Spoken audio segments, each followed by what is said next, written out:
Welcome to steno dictation. Dictation 5 second बाद शुरू होगा। स्टार्ट।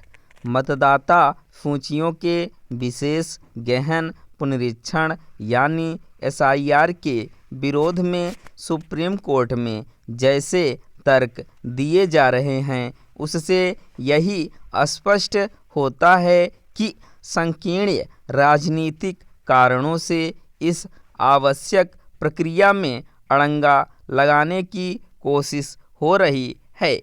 सुप्रीम कोर्ट ने यह कहकर अड़ंगा लगाने वालों को आईना ही दिखाया कि बिहार में तो एक भी व्यक्ति यह शिकायत करने नहीं आया कि उसका नाम वोटर लिस्ट से हटा दिया गया है।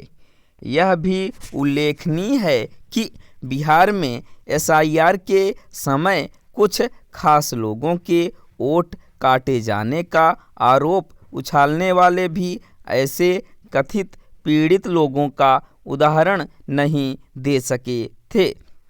हालांकि बिहार में SIR पर उन्हें मुंह की खानी पड़ी, लेकिन वे बाज नहीं आ रहे हैं और अब 12 राज्यों में जारी SIR की प्रक्रिया को रोकने के लिए सुप्रीम कोर्ट के समक्ष खड़े हैं।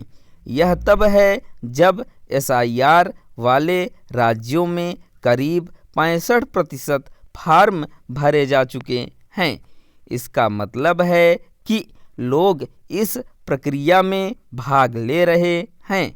SIR होना इसलिए आवश्यक है क्योंकि मतदाता सूचियों में बड़ी संख्या में ऐसे लोगों के नाम दर्ज हैं जिनकी मृत्यु हो गई है या फिर जो अन्यत्र चले गए हैं।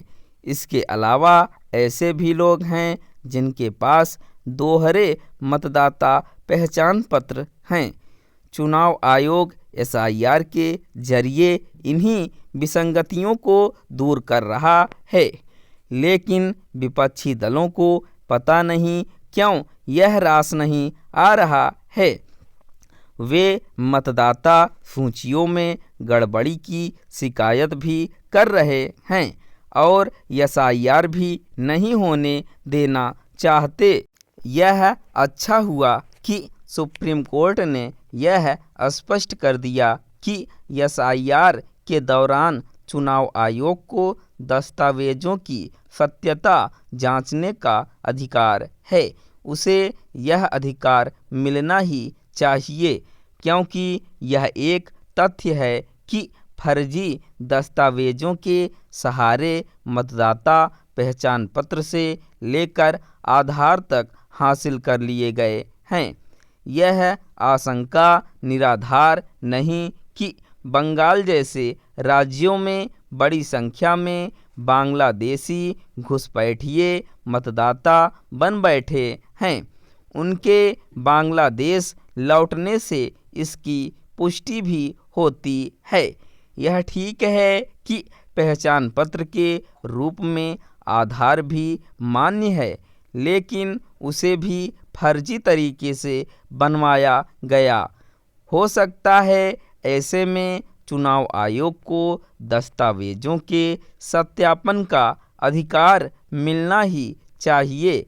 यह सही है कि चुनाव आयोग को किसी की नागरिकता जांचने का अधिकार नहीं, लेकिन इसका यह मतलब भी नहीं कि वह उन दस्तावेजों का सत्यापन ही ना करे जो SIR की प्रक्रिया के तहत उसे उपलब्ध कराए जा रहे हैं। यह सही समय है कि सुप्रीम कोर्ट गृह मंत्रालय को राष्ट्रीय नागरिकता रजिस्टर के जरिए नागरिकता जांचने का आदेश दे। यदि यह काम नहीं किया जाता तो घुसपैठिए फर्जी दस्तावेजों के जरिए भारत के मतदाता बनते ही रहेंगे। स्टॉप।